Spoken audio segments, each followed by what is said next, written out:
Good evening, and welcome to another episode in our UW Now Livestream series, where each week we bring you experts from the UW community speaking about various aspects of the COVID-19 crisis. Tonight, we have two experts here to share their thinking and research on mental health and well-being. First, you'll get to hear from Dr. Richard Davidson, who is the William James and Vilas Research Professor of Psychology and Psychiatry and the founder and director of the Center for Healthy Minds here at UW-Madison. He is a friend and confidant of the Dalai Lama, who leads international well-being conversations, and his work is broadly focused on the neural bases of emotion and emotional style and methods to promote human flourishing, including meditation and related contemplative practices. Dr. Davidson has made a remarkable career here at UW-Madison, and it is really a pleasure to have you with us this evening, Richie. Please take it away. Thank you so much, Mike, and thank you for all you're doing to engage the community during this challenging time. This is really an unprecedented time in human history. None of us have experienced any challenge, I think, quite like this. And so it's a time of real stress and uncertainty. And we are struggling, I think, to figure out how we can respond to this predicament, to maintain our well-being in the face of this pandemic challenge. On top of this, we have the extraordinary events of really the last many years, although they have been acutely highlighted in the recent past with the tragic killings of Black Americans by police in a number of different cities throughout the US, and other instances of racial prejudice that is so still pervasive in our country. So we're facing these joint challenges. And I think that it is causing quite a bit of anxiety among many people. And I wonder, among all of you who are joining in tonight, how you're feeling right now. I would be interested if you can please use the chat window and give us an adjective or two about how you're feeling in the moment. Are you doing okay? Are you happy? Are you stressed? Are you feeling anxiety? Just give us a word or two about how you might be feeling. Let us know.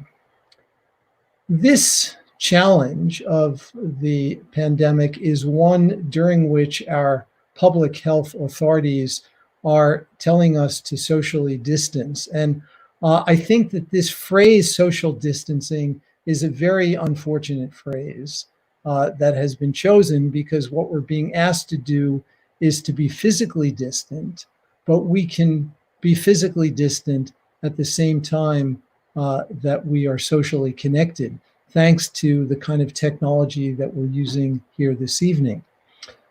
And so one of the important elements to reflect on during this challenging period is all the good stuff that actually happens on a daily basis in each of our lives. And because our lives have been simplified, and people are chiming in now, they're saying tired and frustrated, curious and worried, isolated, exhausted, good days and bad days, exhausted, adrift, stressed. The situation seems so unreal, mixture of emotions, the impatient and at times hopeful. These are some of the reflections and reports from the audience tonight. So one of the invitations that I would like to invite you all to consider is that there is a lot that is going on, I think, in each of our daily lives that actually is quite positive And there's so much good in humanity that is being revealed despite the extraordinary challenges that we're facing. We have people who are still working in and have been working throughout the COVID pandemic in essential jobs, people who may be helpful in bringing us food, people who are delivering packages, our medical providers who are on the front lines, so many individuals who are enabling us to still carry on with our lives, our family, our spouses, our children, whoever it might be. And one of the invitations that I'd like to issue to all of you this evening is to savor the emotion of appreciation. Appreciation is really quite powerful. And if we spent even just a few moments each day with appreciation for those who have been helpful to us in managing our time during this challenging period. It may be people we live with. It may be a grocery store person. It may be someone who is delivering our packages. It may be someone who's helping us take care in the home, whoever it might be. But these are individuals who have been helpful to us. And so spending a few moments actually intentionally appreciating the activities that they're engaged in and the help that they're providing can be an elixir for the soul and help us through this period. The very act of physical distancing itself is an act of generosity. We're doing it not only for ourselves, but we're actually doing it for all the others. We are minimizing the extent to which we become viral vectors. And so by physically distancing, we're actually helping others in the process. And when we get frustrated by the constraints that are imposed by this pandemic, we can reflect again on the generosity that we're actually conveying through our actions of physical distancing. Let me say a little about some of the science that underlies all of this. One of the great insights from modern neuroscience is around this notion of neuroplasticity. Our brains are constantly being shaped, wittingly or unwittingly. Most of the time, our brains are being shaped unwittingly. Most of the time, our brains are being shaped by forces around us about which we're typically only dimly aware and of which we typically have very little control.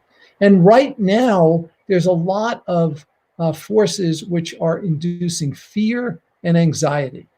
And so the very mechanisms in our brain which produce suffering can also be harnessed for awakening, for flourishing. Neuroplasticity can actually be directed intentionally. And so scientific research shows that when we cultivate healthy habits of mind, when we engage in exercises like savoring appreciation, we can actually change our brains, quite literally. And this change in our brain is actually beneficial. It helps to regulate our emotions. It helps to decrease our anxiety. And in recent research that we and other laboratories have done, it actually is good for your brain. All of our brains age over time.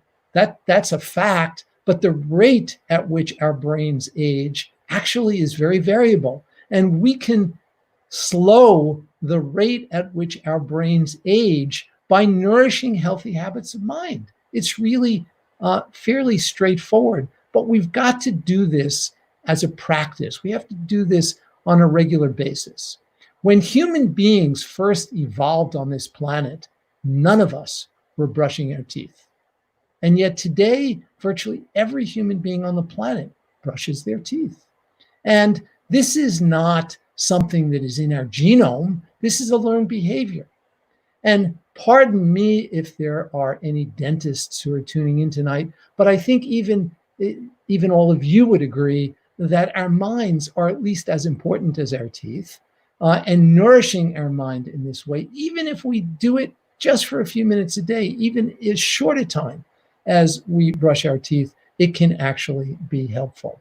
One of the things that we've done, and I'll end here, is we have developed a scientifically based app to help people, particularly during this time of the pandemic and also of the inequities that are so pervasive in our society. And we have called this the Healthy Minds Program. You can download it from wherever you get apps. It's totally free. It will always be available free due to the generosity of our donors. And it's a systematic, scientifically based program to cultivate well-being and to promote flourishing. And you can go to the website tryhealthyminds.org and learn more about it, and you can download it. So let me end by thanking you all so much for your attention, and I look forward to your questions later. Great. Thank you, Dr. Davidson. We look forward to hearing your answers to some questions. I'm sure we'll have a lot of them tonight. Next, we're going to hear from, I think, a first for us, a Michigan man. We've allowed a Michigan man on the show, Dr. Alvin Thomas. Got his PhD in Ann Arbor.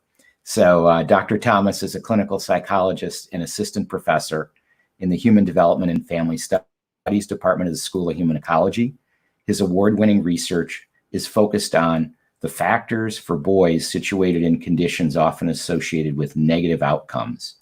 And he's also helped launch an online mental health discussion group for Black men to share anxieties and learn research-based tools for managing through the COVID-19 and related challenges.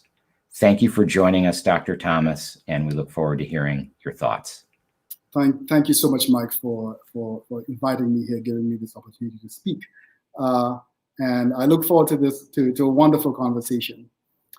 So the confluence of the killings of Black people by the police and the stresses of COVID-19 pandemic represent an additional psychological tax on an already overburdened people.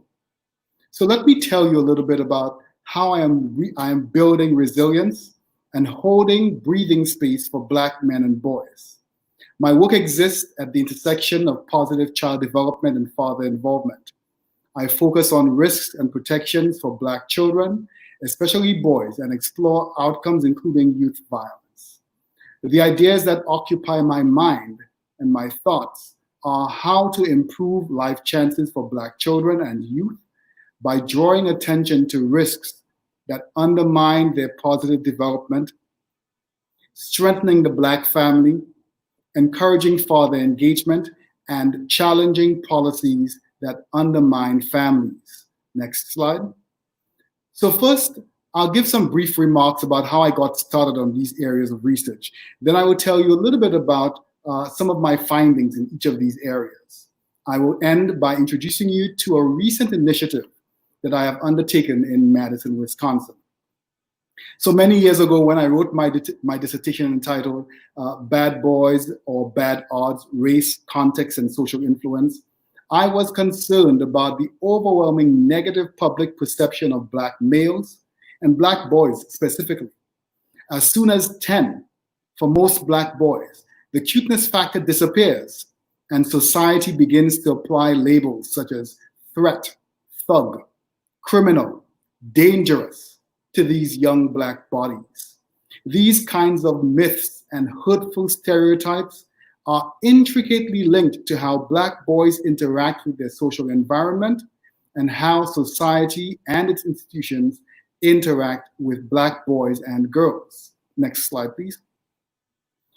The psychological impact of racism and its related trauma is not new. During what passes for normal, Black people deal with a daily dose of stress from discrimination through both personal and institutional experiences. In fact, in 2 studies published in 2019, I highlighted how racial discrimination experiences increased unhealthy eating and also resulted in more depressive symptoms for college-aged Black youth. There are mountains of evidence that these kinds of experiences are the primary cause for health conditions and social interactions that steal the very breath of Black people every day. In a 2016 study, which was carried by the American Psychological Association, my colleagues and I focused on the overwhelming impact of racial discrimination on the psychological and physiological health of Black young people. We also addressed how these daily experiences undercut social, educational, financial, and other mobility options. These inequities mean that Black children are more likely to live in challenging neighborhoods and face significant risks throughout their lives. I wanted to explore how these risks might affect outcomes for boys and how parents protect their children from these risks. Two of my studies found that neighborhood cohesion and shared values among neighbors were important for helping Black boys feel safer in their immediate environments, and that those who had witnessed violence benefited from parental support even as emerging adults. So what does this support look like? I identified communication about specific risks as an important parenting behavior that protects Black adolescent boys who have witnessed or heard about physical violence from replicating these aggressive acts. Next slide. But fathers remain present and varied in their representation, but their role in families is still underappreciated, though immensely valuable. For Black and low-income fathers and those who do not share residence with their children, there are significant challenges to their involvement. Most of us are aware of the assumption that Black fathers are absent from their children's lives. Not as many of us are aware that that assumption is a myth, a falsehood, not backed by existing data. In fact, Black fathers who do not share residence with their children remain highly involved in the lives of their children throughout, with involvement increasing as the child gets older. Non-resident does not equal not involved. How do we support fathers to highlight their role in the nurturing of healthy children? But also, how do we undo the unhealthy myths that exist about fathers, especially Black non-resident fathers? Next slide. To help answer that question, I met a community partner in Madison, Wisconsin, and we agreed that Black men and boys needed sacred space to engage mental health and emotion-laden discussions. We believe that conversations around these issues need to move beyond the usual discussion of stigma and medical mistrust and start talking about what can be done and look to the areas that men are currently using to help process their pain. Men were talking and institutions were not listening or hearing because Black men were not talking in the way we expected or in the spaces that we demanded that they talk. George Floyd too spoke and no one listened. He cried and no one responded. Black people are speaking and America is still not listening, is still not responding because it hears the noise and not the pain. Next slide. So we started the Black Males Mental Health and Wellness Life Support Group a little over 2 months ago to address the challenges and stresses faced by Black men and boys in Madison first. But now we have seen the reach expand from city to state to country and beyond. And our team includes a clinical psychologist, a health behavior expert, a medical doctor, and just as important, a leader with deep community connections and trust, and a long-standing interest in improving the lives of Black men and boys. And the focus is on trying to help them understand both the current pandemic stress as well as the stress related to these police killings and racism. We have attendees from St. Lucia, Trinidad and Tobago, both from the Caribbean, the UK and Switzerland, across the US and of course across the state of Wisconsin. And the wonderful thing is that Black males and those who wish to support them continue to encourage this work every week with their presence. Discussions have focused on issues from parenting during the pandemic, coping as an essential worker, sharing advice and reassurance on how to stay safe, managing stress, the response to racism and the death of George Floyd, and generally feelings of being overwhelmed. The underlying themes communicate participants' anxiety and being additionally taxed by the intersection of race and racism during the pandemic. Next slide. So we are engaging these difficult but necessary conversations in an empathic and supportive manner. And as you can tell from the slide, having lots of fun doing so. It is difficult but essential work, helping men do the hard lifting of challenging these long-held unhealthy beliefs about emotional and psychological health. We are online every Saturday, not this week though, and it is hosted on Facebook Live from the Rebalanced Life Wellness Association page. Anyone can join for free, subscribe to alerts, and post questions and comments, which the panel responds to live. We have upwards of 900 persons listening to the recordings after the episodes, and I pray that many more than those we hear from are being helped. Great. Well, thank you very much for doing that work, Dr. Thomas, and sharing a bit about that with us. You know, why don't I start with you with a question on just what kinds of policies do you think people could support in our role as citizens to advance mental health, particularly from people in marginalized communities, maybe Black males, but possibly others who don't feel a part of mainstream all the time? It's a very good question, a very practical question. The challenge with that is that some of these issues are not new. They are perennial issues that have existed from the history of America. And so whatever we're doing now, we're chipping away slowly. And I think some of the policies that need to be almost immediately addressed is, one, the community support. What kinds of community support can we give to communities that are generally under-resourced, impoverished, have food deserts? How can we step in and try to erase or in some way undercut some of the historical inequities? We have schools that still don't have resources. We have children and families that don't have mental health resources, don't have insurance or can't afford insurance. How can we step in and provide some of those resources before it becomes even later than it currently is? Thank you. Dr. Davidson, let me turn to you.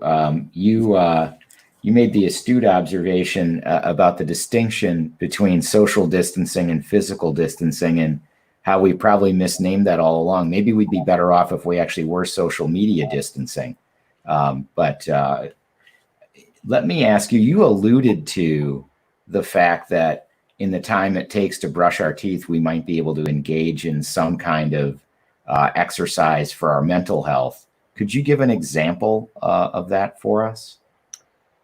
Sure, I'd be happy to give an example. And we can actually, instead of talking about it, we can actually all do it together. One of the things that we distinguish between in neuroscience is declarative knowledge and procedural knowledge. In declarative knowledge, we can teach people about things.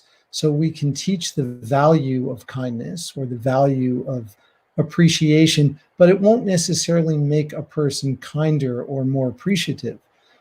There's a second kind of learning that we call procedural learning that is acquired through different brain circuits, and it is acquired through practice. It is skill-based learning. So in order to promote these kinds of skills, we need to incorporate both declarative and procedural learning. So I've talked a lot about declarative learning. Let's do a little procedural learning. So if you all please will sit in an upright posture. We like to do that to stay awake. And it's best, since we're in front of screens now, to close our eyes and simply bring awareness into your body and notice whatever may be occurring. No need to change anything. No need to fix anything. The invitation is simply to become aware.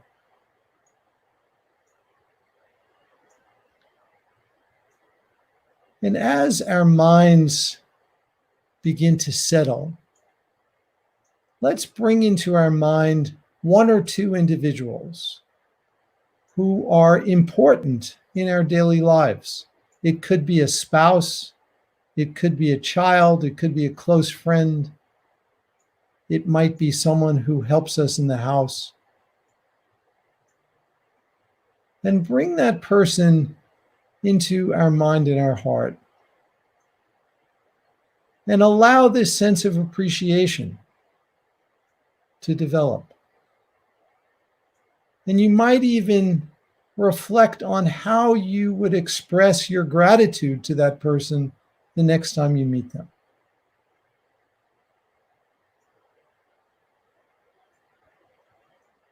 And simply sit with that for 1 or 2 moments.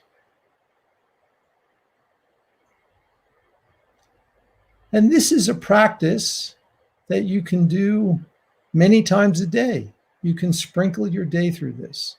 I find doing this around mealtime is very helpful because it always takes a very large village to enable us to eat. If we reflect on all the people that were responsible in one way or another for getting the food on the table, it's a very long interdependent list. So let's open our eyes now. This is a little taste of a practice. And if you care to, put in the chat box how you're feeling right now. So those are the kind of practices that we can easily do throughout our day that could be very helpful.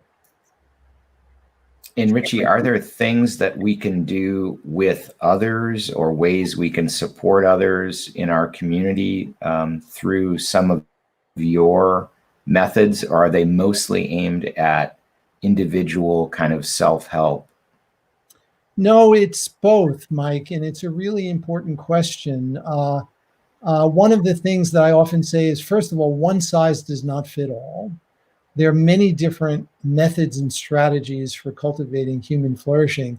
The important thing is to engage in some kind of practice, whatever it might be.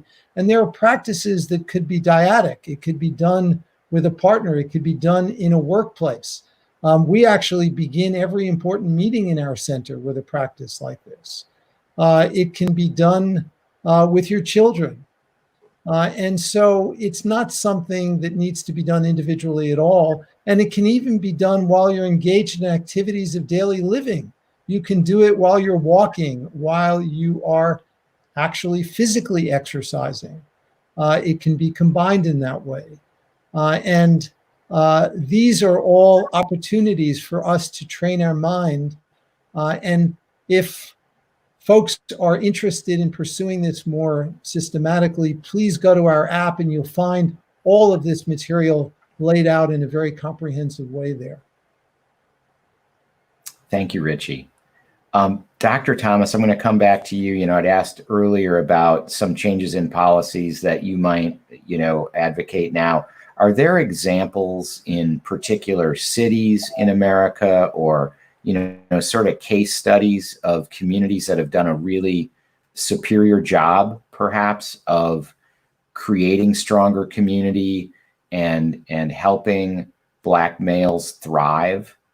And if so, maybe could you describe the most effective approaches to that? I cannot think of one off the top of my head.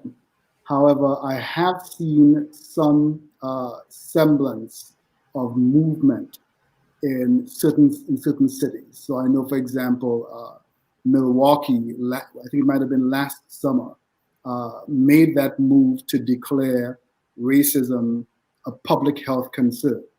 I think the American Public Health Association had, I think last year as well, also identified, listed police interactions with people of color, with Black people specifically, as a significant public health crisis. So I think those are definitely some of those first steps that we can think of as ways to start saying, we have a problem. There is an issue. This is not just about protest. This is not just about people complaining. We have a real issue, an issue that we've been kicking the can down the road on for a long time. And we finally have to say right off the bat that we have to do something about it. I know California has made some moves on how policing is done, as far as rethinking the role of the police when you have calls to domestic disturbances, when you have calls to people that need psychological support, rethinking how you engage these people, thinking about how you engage kids in school. So I know there's lots of talk about what the role of resource officers is going forward, and I think California has also done some work on that. I know Minneapolis has done is continuing to do some restructuring of its police force and trying to think of what is the role of the police going forward, and what can be their defined roles, and what other roles have we added to them that they were not trained for, that they are not equipped for, and society and we have unfairly put on them and have asked them to do without the requisite training. So how to divest some of those roles and put them in the hands of people who are actually trained to do this work. So there are a number of states I think that are doing a really good job around that, at least at this point. Great, thank you. A question from Sarah for Dr. Davidson. Is the Center for Healthy Minds doing any work specifically with at-risk populations? And are you and Dr. Thomas collaborating on any projects? I think I know the answer to that because we all we haven't collaborated, but I'd love to collaborate. So this is a wonderful opportunity, and I intend to follow up. But we're doing a lot of work with at-risk populations. It's one of our moral commitments that has resulted in quite a lot of action. We're doing work both here in the United States as well as in other parts of the world. Just to give you one example, we're doing a project now with about 250,000 school children in Mexico, who many of whom are living in extreme poverty. And we are working with the staff of the schools, these are obviously public schools in Mexico, to cultivate social and emotional learning among the staff, and then looking at the impact on the children. This is a way to scale this work in ways that really can have widespread impact. And there's a lot of research that now shows that if you look at people in extreme poverty and you directly compare a mental health intervention with a direct economic intervention, including direct cash transfer, and you look further down the road at the economic outcomes, the data show that the mental health intervention actually has a more beneficial impact on the economic outcomes than the economic intervention. And so these are evidence, these are kind of data that show that these issues are intimately interwoven. And if we address the mental health issues, I think we can make a substantial contribution. So that's just one of a number of examples. Thank you. Either of you, this question will be, a jump ball. I'll let you guys fight over it. But how do multiple minority identities, let's say, contribute to stress and mental well-being? or challenges regarding that? I think so. I'll jump in. What we're seeing with African Americans is not a new brimming over of emotions and psychological impact. What we're seeing is a history of emotions having to be suppressed and pushed down, denied, made invisible.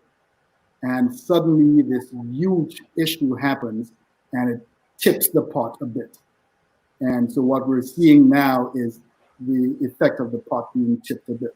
But essentially what's happened is that you've had layered elements of trauma, layered elements of stress, depending on these different identities.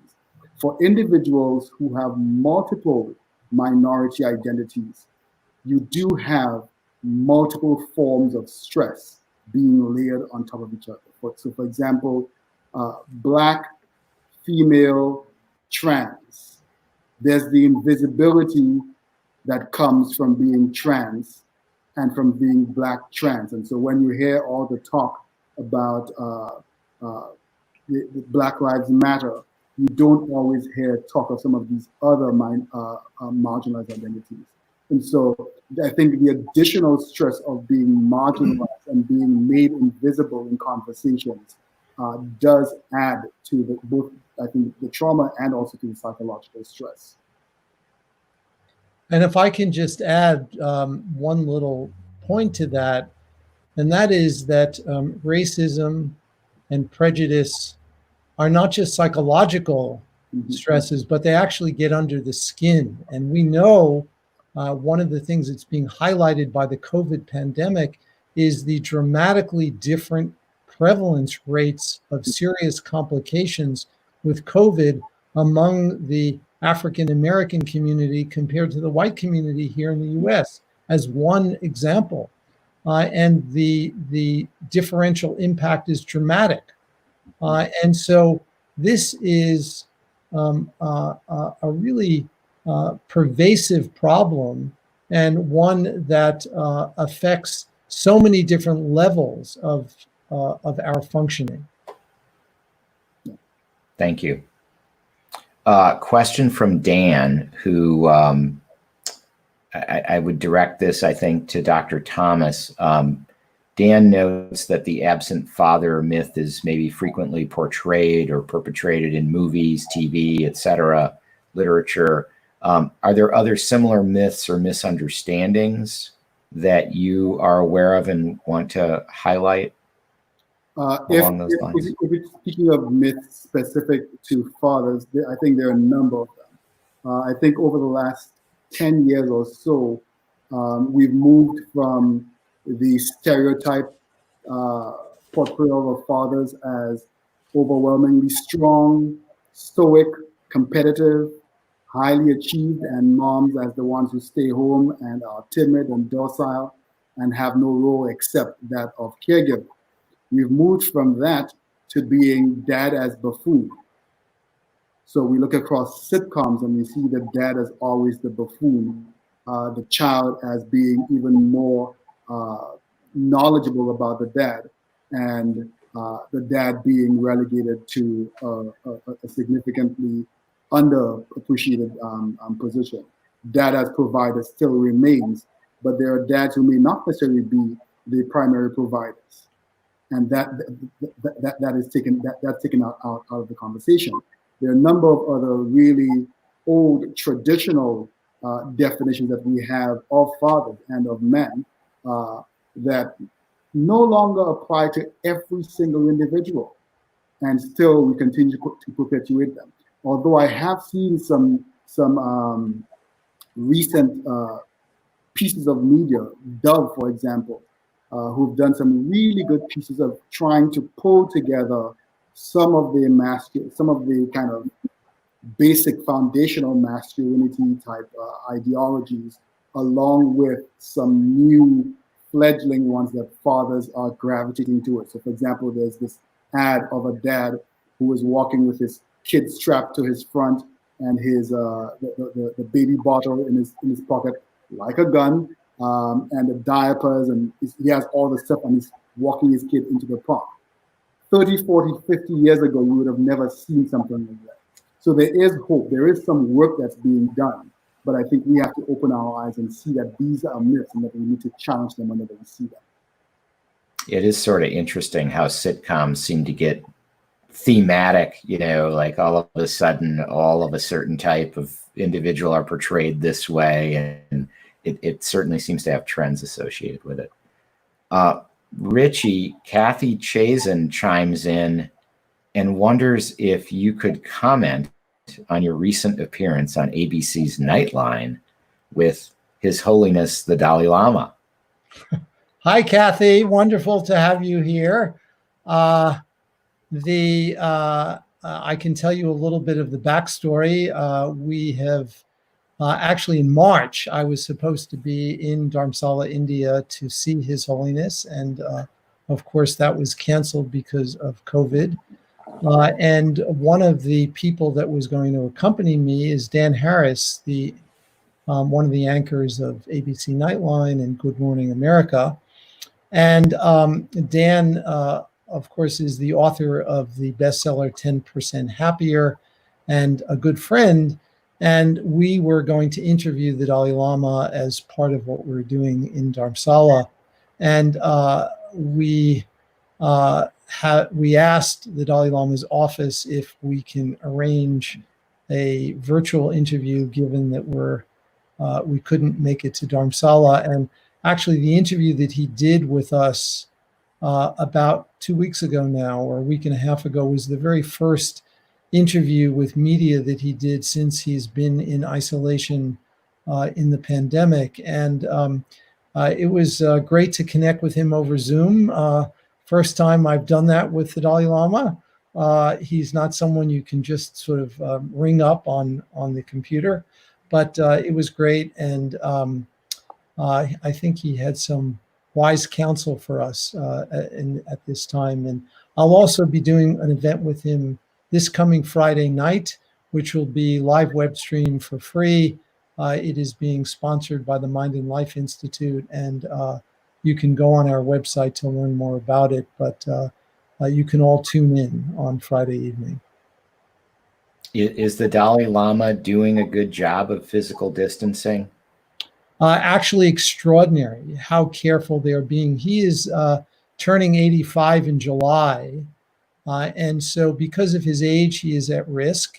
There are cases of COVID in Dharamsala, India, and they need to be super careful. So he is in his compound in an inner part and with 8 aides. And those are the only people in this inner part of the compound. And he's been isolated since mid-March and has not left that inner part of the compound. So they're being super careful, which is obviously wonderful. Yeah. And his frame of mind is same as always? Yeah, it's great. Yeah, he's enjoying this time. There are certainly things we can learn from this time. We have to remind ourselves of that. That's for sure. Yeah, and I think one of the things he's pointed out is just that, and that the post-COVID world will look different than the pre-COVID world. And I think most of us would agree that the trajectory that we've been on is not a particularly sustainable one. And so we can learn something from this challenge and recalibrate. And I think make the world a better place as a consequence. Absolutely. I'm going to come back to you on that point, so be ready. Dr. Thomas, so you've emphasized really the study of boys and then in particular fatherhood and how that impacts the lives of young men. How do you integrate women into the research in some ways as well? Are they a part of the story that you're looking at? And if so, how? Could you tell us a little bit about that? So I integrate them from the point of view of looking at parenting. And so very often when we talk about parenting, I think we almost default speak of the mom. So there's the deliberate practice of putting dad as part of that parental unit, or in some cases putting dad as the, highlighting dad as the parental unit. As far as involving women in my research, there's not a very direct involvement.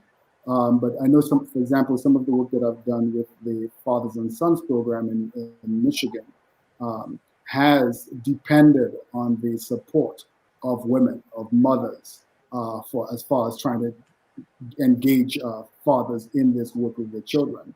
I think Rich mentioned earlier this work that you're doing in Mexico in the schools, and how you focus on addressing these issues first with the teachers. And I think that gives it, that points to us a very important, critical, pivotal point, that some of these messages that we've inculcated in ourselves, that we've kind of taken into ourselves, some of these messages are part of a system that we have grown up with and have thought of as normal. So that's where some of these isms come from. These are messages that we've heard, that we were taught, that we've learned, and we're continuing to move with them as normal. And what Richard's work did was to deliberately go in and interrupt that conversation, interrupt what those messages, and provide support for learning new messages. And so that's what we're doing with fathers. It's going into the families and interrupting the conversation and saying, no, let's rethink the role of a father. Great, he may not necessarily be physically present in the home, but what is his role? And recognizing that his role is still vitally important to the growth and development of that child. And then helping mothers understand what is their role as part of this co-parenting team. So that's where mothers come in. It's focusing on the fathers, but also help recognizing the need to teach men how to better engage this co-parenting relationship, but also help mothers figure out how to balance that gatekeeping aspect of that co-parenting relationship. Great, thank you. So Richie, I want to come back to you. You said something that really got my attention, which was, you remarked that this trajectory that we were on maybe wasn't so sustainable, or something to that effect. And I assume you're talking a bit about just the busyness of life and the many things that can creep into your day. One more, each one incrementally seems fine. And now all of a sudden the pandemic calls a big time out on many of these things. And it gives us time to reflect, I guess, on what's really important. And so I wanted to ask you, what do you think on the other side of the pandemic will be the bigger changes that we make just in how we allocate our time or attention as a result of this experience of the pandemic? Things that are related to how we live and our mental well-being and wellness. Yeah, no, I think that's a really important question, Mike. And, I think it starts with our home, our family. For many of us, our lives have really been halted abruptly. We're no longer traveling, and we recognize that we can still carry on quite a bit even in the absence of traveling. We're spending more time at home. I've had people tell me that they've noticed trees in their neighborhood that they've never noticed before because they're walking more. They've noticed birds. We have also, I think, had the opportunity to sample the environment in a way which is in many places less polluted than it typically is. Fewer cars on the road. The sound scape around us is different. There are fewer airplanes in the sky. All of these, it's not to say that this extreme change in the pandemic is the new normal, but I think that once the pandemic ends, I think we've all been given a taste, an appreciation of what a perhaps more balanced life might look like. And I think that we know that big corporations recognize that employees don't all have to work in the office. I think that there are going to be millions of square feet of office space in New York City that are going to go unfilled after this because workers are doing just as well at home. And again, it's not to say that this is going to obviate the need for offices, but I think that we will do some recalibration. Yeah, it was almost like I woke up in late March, walked out of my building, and I thought I was in Europe. What are all these people doing walking around? It was quite stunning.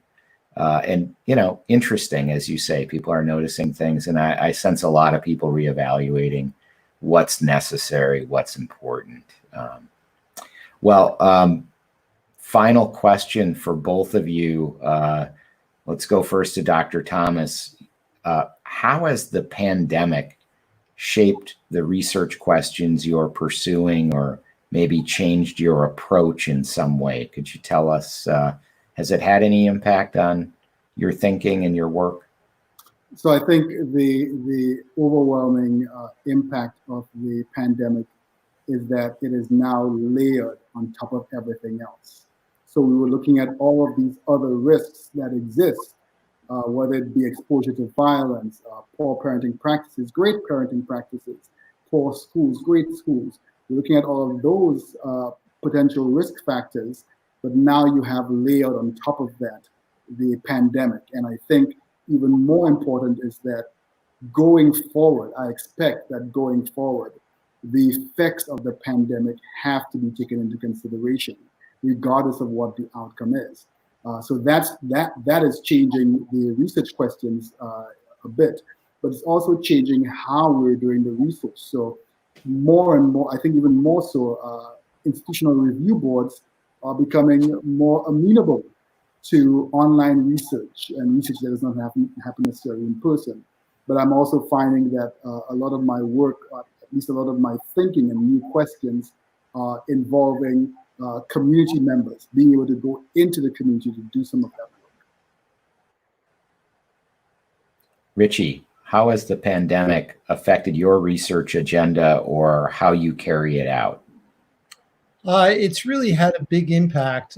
Before COVID, we were pivoting a lot of our work to harnessing the power of technology to both disseminate practices to cultivate well-being and to measure well-being, because we recognize that in order to scale these kinds of approaches, we need to use technology. With COVID, that has been underscored in a very dramatic and major way. We need to harness the power of technology to disseminate strategies to promote human flourishing. And we can use this technology for very granular measurement in really interesting ways that ultimately will be completely passive, where we don't actually have to enter anything, fill out any questionnaires, but simply because we all carry around these devices, there's so much data that's relevant to our well-being, of course, with the necessary and appropriate controls for privacy and security. But I think that can be achieved. One of the virtues of this pandemic is, we were talking before this started, Mike, and you were saying that if you had these live events for the UW Foundation, you would have audiences in the thousands. You now have audiences in the tens of thousands. We aspire to have sample sizes literally in the millions and globally. And we can do that today very easily with the use of technology. And so we are moving in that direction, and the pandemic has only accentuated the rapidity of that movement. Great. I guess I want to give each of you just a chance for concluding thoughts that you want to share with the audience. Maybe a reason we can be optimistic in spite of all the pain we see out there and all the struggles people are having with the pandemic and the overlay of racism and just the angst that we feel in the country, what's the reason we can be optimistic? Dr. Thomas. I guess I have less a reason to be optimistic and more a call to pull all of this together in our minds. I think to think of what's going to be at the end of this, what this new world looks like at the end of it, we need to first understand the gravity of what we're going through now. I think often we miss some of that gravity. So I wanted to kind of pull that gravity together. And I would say that all of us are going to leave 2020 and leave COVID behind with some very difficult memories for a lot of us. And I want to have us think about what are your memories of 9/11? Do you remember where you were? Your feelings of helplessness and anguish. And I think we have some of these same feelings now, and we will have some memories of COVID-19 when all this is done. But then you think of Emmett Till, Trayvon Martin, Tamir Rice, Philando Castile, Botham Jean, Sandra Bland, Breonna Taylor, George Floyd. Their names will remain scars on our collective consciousness, on our humanity, and it will speak to the underlying trauma, a layered trauma that many people are living with and will continue to live with. And for Black people, the fact that the victims look like them and their families and their children increases the proximity and chronicity of the effect of that trauma, especially during a pandemic. So yes, there is a mental health crisis coming. And I pray that legislators, public health experts, and at the national, state, and county levels are preparing, and that institutions like ours are also setting up resources even as we prepare to reopen schools. We better be listening and paying attention because the impact could be great. We have a choice, we have a chance to actually do something to prepare before this comes. We don't often have these opportunities. So I would say, as far as looking forward, we need to look forward very soberly. We cannot bounce back to what used to be. We have to embrace the collective humanity of all and bounce forward. Great message. Thank you. Dr. Davidson. I'll be brief. I would say that while there is extraordinary trauma and tragedy that we are facing today, when we look at the granularity of the human repertoire, we see a lot of kindness and a lot of generosity. And we also see healthy moral indignation. The activism that has been unleashed, I think, is a very healthy sign for the future. And I am very optimistic. I actually think that this pandemic is going to create a real opportunity. And I think the tragedies that have occurred with the racial violence in this country is also going to create an opportunity for positive change. And I think that it is important that we all embrace our universal responsibility in helping to create a better world. And that begins with ourselves. And each of us needs to take on, in our own context, in whatever ways we can, however small or large, to make an unswerving commitment to promote the good, to promote acts of kindness to those around us. I think that there is every reason to believe that this world will come through this and actually be better as a consequence. So thank you for providing this opportunity. Thank you. Well, thank you. Thank you both very much. Dr. Thomas, Dr. Davidson, it was a pleasure being with you this evening. I thank you on behalf of our audience, and I'd also like to thank our audience for joining us. We will be back next week with a show on the future of consumer behavior post-pandemic.